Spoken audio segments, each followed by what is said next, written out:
So here we go. It's November. It's actually Saturday today. I've had a text off the league saying that the game's going to be called off. The council have called off all of the pitches. So you can hear the rain already. It's not going to get any better. The worry is, of course, that we've got 2 games in hand before the split, or on the other teams before we all reach the point of the split. When they're going to get played, don't know. This could be the start of no games for 8 weeks, 9 weeks now. Is usually what happens. Running around like a divvy this morning, trying to get an artificial pitch, trying to contact Waverton, trying to contact the lads. These are the bits that probably people take for granted. Maybe they don't realise. Obviously, Josh filming this with me gets to see all the back of house stuff that happens, and Jord gets a look in. But all the managers in the league, all the secretaries in the league will be facing this now. All the pitches will be called off. They're thinking, can we get a training game on? Can we get an artificial pitch? Can we get the game on? You ring the opposition, you find out if they're available. You ring your lads or text your lads, see if they're available. You ring the venue, see if they're available. They've not got the right time, so you have to go back around the circle again. It's a lot of faffing, and I think although I'm immensely proud of what me and Jord do and how the Rangers runs, I think grassroots football up and down the country, when this sort of weather hits, it's really testing for managers and coaches, and whether it's kids or adults. This is where it gets hard now. So hopefully we won't be missing football for too long. Hopefully we'll get lads coming down to training still and things like that. But all in all, this is where it gets really tough now. So we shall see when there's a next game. We'll see how many player of the months we have to group together, because we've had 1 or 2 games in each month. But we grin and bear it. Hopefully we'll crack on. We've got the World Cup to entertain us, so we shall see. Yeah, that's it really. Sadly, the battle of the elements continued, but shown some mercy to allow the D to face their old rivals Custom House. Unfortunately, we weren't at that game, so here's a quick update from Ryan before kick-off. Right, so we've just done the team talk ahead of the Custom House game. Probably going to be the last game we get in this calendar year because of the weather. Like I said before, this is where some of the Sunday League teams sort of really earn their salt, because we've had lads letting us down, we've had lads not turn up. Custom House in the same boat, Denzel and Rids, who to be fair have run that team for years, turning up with a group of lads. Regardless, they get the game on. Same as us, we'll get the game on. And that's what it's all about, really. It's tough. It's a tough old one to take when you've got lads who you rely on letting you down. But, it's nearly Christmas and people have got plans. They're going out shopping. They've got Christmas shopping to do. They've got Christmas meals, family to meet up with. It happens and we move on. So let's see what the game brings. The boys went on to lose the derby 5-0. More importantly, though, it's the D Rangers Christmas night out. But first, there's a game of football that has everyone's attention, and it's not D Rangers versus Waverton.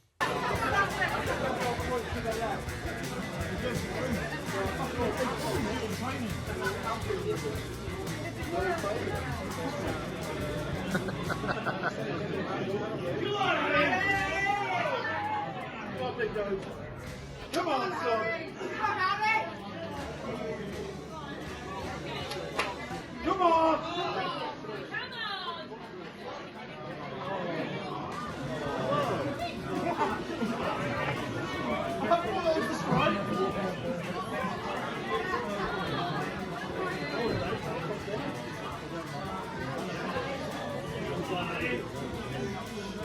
Come on, Eric. Fuck off, Reece.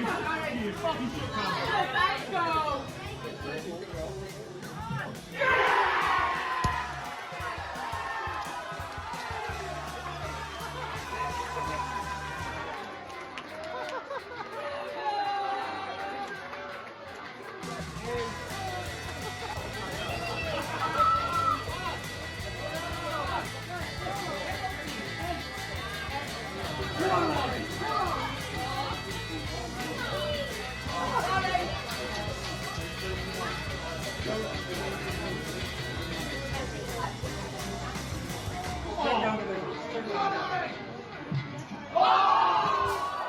With England also not having any football to play this year, there's only one thing left to do, and that's to hit the dance floor and party the night away.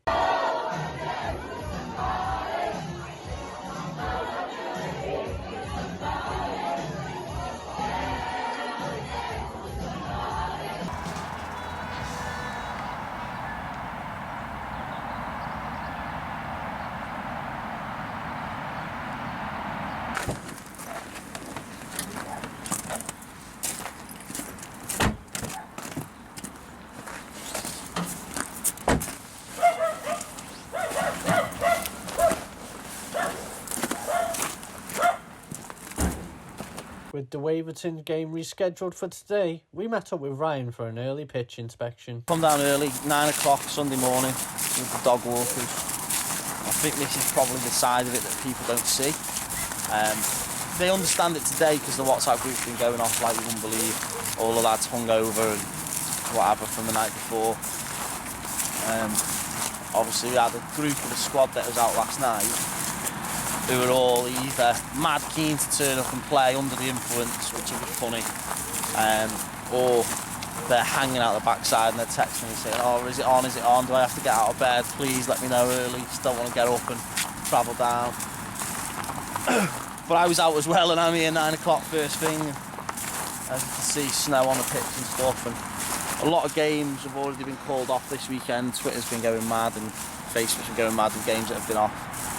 But Tom and Andrew, that we've met before, have done a great job on the pitch. It looks cracking, you know, so we're going to walk around it now, and I'm torn as to whether this game can be on, because I like the look of the pitch. I've had one quick walk over it before. It's okay, it'll take a stud, it looks alright. But will it be damaged going forward for like the remainder of the season if we cut it up and chop it up to pieces? Probably won't be able to play on here again. So can we squeeze today's game in against Waverton, which will suit the league, because obviously we're neck and neck for the split. Whoever wins will probably end up finishing in Section A as part of the split. Whoever loses, Section B, or if it's a draw, Waverton are ahead of us by a single point. So I'm sure the league want it played, so let's go find out. The league want it played, but so far that request is hanging by a very thin thread. These are the bits, I think, where managers, secretaries, whatever, the lads will turn up often on a Sunday, 10 o'clock or whatever their individual meet time is for their team. And they're oblivious to the fact sometimes that you've got pitch inspections have had to go down, have to make sure that the pitch has been booked and marked and cut. I mean, you can see the difference between this pitch and that pitch that's not been cut and marked just from here. You can tell that this has been actively cut and marked, which is a massive bonus for us. You can tell from the road that it looks ready to go. But that's all little parts of my week, and Kyle from Waverton is part of his week, and Denzel from Custom House is part of his week, and it has been for years. And I think sometimes it's easy to meet up with the lads on a Sunday or in the pub on a Saturday, go, we should enter a team, play a Sunday league team. And I think in the years I've been doing it, and those two names as well who've been doing it for a few years, amongst others, not just us, the lads at Upton, for example, all been here for decades, and it's dead easy to want to enter a team, but to do it week in and week out, and to field the team week in and week out, making sure the pitch is organised, making sure the bills are paid, that's when it gets really hard. And that's when I don't think people recognise quite how hard people work. Simon up at Tarvin does a brilliant job, and you know, that's not to say these people are like my mates. I've just got a lot of respect for them. This bit's grim, you know. Leaving your wife and kids to do this is not the most fun. Freezing, toes are cold. And I could have easily just said no. It's not on, I'm not come down, but I want to play football. As we walk towards the far end of the pitch, so far the coverage of the snow is proving to be as inconsistent as the D's performances this season. You see this bit here, though, short of obviously there being ice sitting on top of it, it actually looks quite good. Grass is under control, the pitch isn't dead soft, it isn't cut up. This bit here is absolutely sound. As we walk a little further down, we come across something actually quite bizarre. I don't know how or why, but obviously this end doesn't seem to have any major coverage of snow. It seems to be worse up that end. I don't know if maybe it was coming in that way and the trees have blocked it off or something, but this end is a lot better than that end. With this end getting Ryan's stamp of approval, it leaves Ryan to wonder if the league officials would agree with him. This part here, this half would be playable as far as I can see. Now, I don't know how Keith and Trevor are with other people doing pitch inspections, and I'm sure over the years they've been doing it, there's been people taking advantage of bad weather and whatever. I'm sure people took advantage of COVID to make sure that they've got their best team out instead of missing games or whatever. But because Keith knows I was a referee, I think he takes my opinion for what it is. If I rang him up now and said, this is safe, we'll play, he'll be more than happy to do that. He wouldn't have to come down and check it, he wouldn't have to speak to another referee to come early or whatever it might be. And I think equally, if I phone him now and say it's unsafe, which parts of this pitch probably are, I think he would just accept that. And like I said, I don't know what he's like with other teams. He might be like that with everybody. But as far as I can see, I've come down and I try and do my best to get games played. And over the years I've been doing it, we don't miss many. And I think that works in my favour really, because if I have to call this game off today, nobody's going to probably be behind going, oh, just didn't fancy it or whatever. Which is nice, because there are teams over the years that's been said about. As we walk towards the other half of the pitch, will this half also get Ryan's stamp of approval? Feel that there's no giving that whatsoever.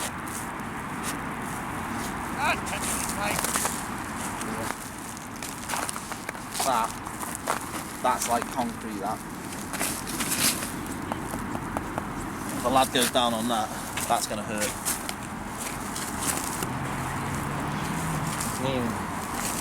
You can even see, close up on that, you can even see how the ground around this rock solid piece of mud is moving.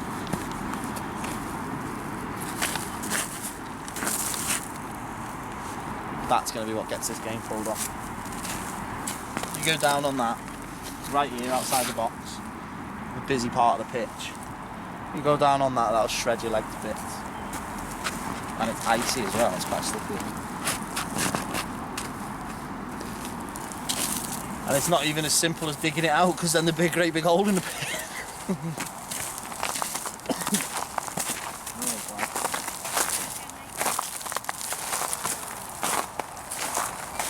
This section, frozen solid. So when I walked on it before, walked up the sidelines, and I was relatively confident, this is the section that's going to get this game called off. Ah, Hull, we have a problem. Again. I'd be doing either goalkeeper a disservice if I tried to ask them to play on this. This is horrendous. A bit gutted because I always enjoy a game against Waverton. And I was in the squad to play as well today. But there's no safe way of playing on this pitch. With part of the pitch being frozen over completely, sadly the Waverton game gets postponed yet again. But with Christmas around the corner, there are issues more important to bring attention to. As much as we've laughed and joked throughout this journey so far, it's also important we use our platform to educate and raise awareness about the brilliant work food banks do across the country year in, year out. So we caught up with Ryan once again and went shopping. We're here now this morning, come to Morrison's, and we're going to do the food bank shop. So last year was the first year that the lads collected for the food bank. And what we did on the Sunday team is, instead of paying subs 1 week, all the money that the club raised was donated to the food bank. I took that money, went to Morrison's, went shopping, filled the boot with food, and took it to the food bank. Hopefully made a big difference. This year the lads saw what we'd done last year, they were really behind it, and we were going to do the same again.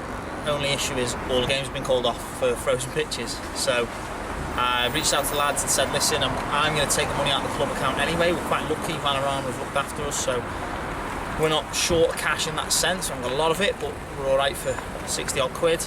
And the lads were like, no, don't worry, we'll still donate. So thankfully we've raised a lot of money, and we're going to go in shopping and hopefully turn that money into something useful for people. World strange and upside down. Things are weird and I don't know what's going on.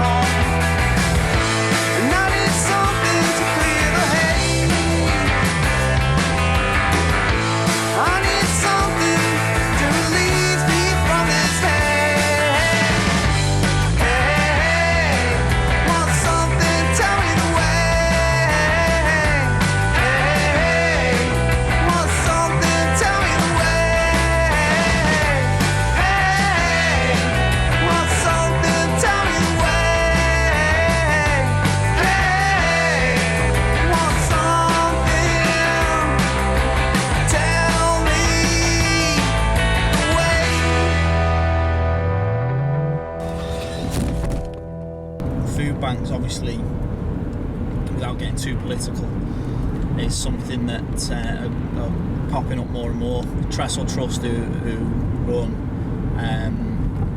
the local food banks especially, are incredible. It's an incredible group of people doing incredible work, volunteering their time and stuff. It's amazing. The West Cheshire Food Bank that we're going to, all the lovely people there work really hard to do their best for people that maybe aren't in the best positions. And it's not nice to see, it's not nice to hear about.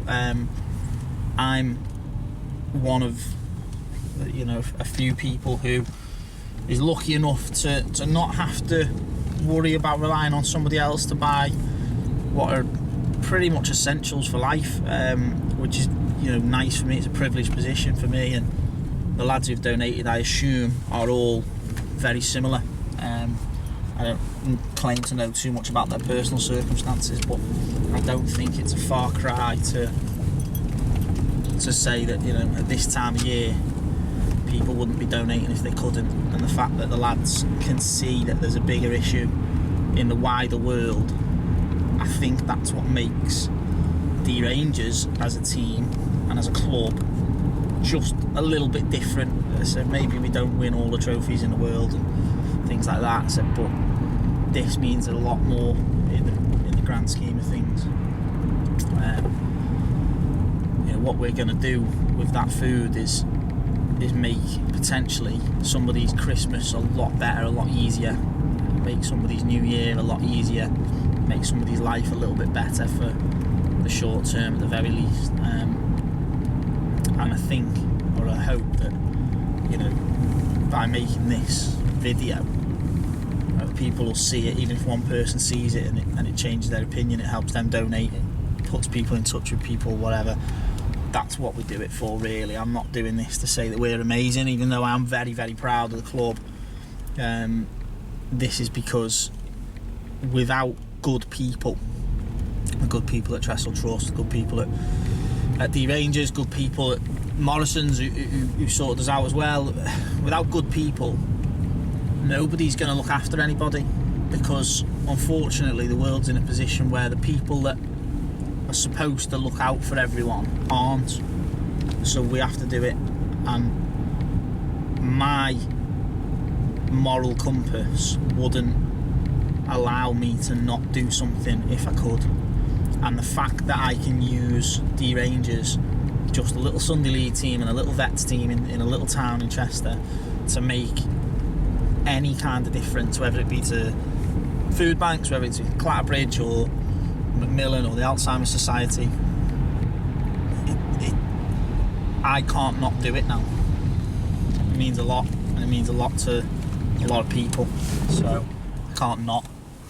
And hopefully the lads understand it for what it is, and year on year, whether it be Clatterbridge or the food bank this year or Alzheimer's last year, they continue to surprise me. We might not be the best football team, we might be one of the worst socially for nights out and stuff like that, but I don't think there's too many others in the country that do off the field what we do, and I'm proud of that. Before Ryan goes to donate the food, there's one last thing left to do, and that's to go to Hull Park to meet an old friend. Sadly though, we've run out of time for this episode, so while the meeting will have to wait for a later date in the future, but it's exciting news for the next generation. Is this a mini soccer pitch with these? So that's a nines there. That's a 9 aside. Yeah, and I'm sorry. mate. And I was talking to Tom, and here, the GPS has been plotted out here. But you have to have Samba gold. You don't put gold on top.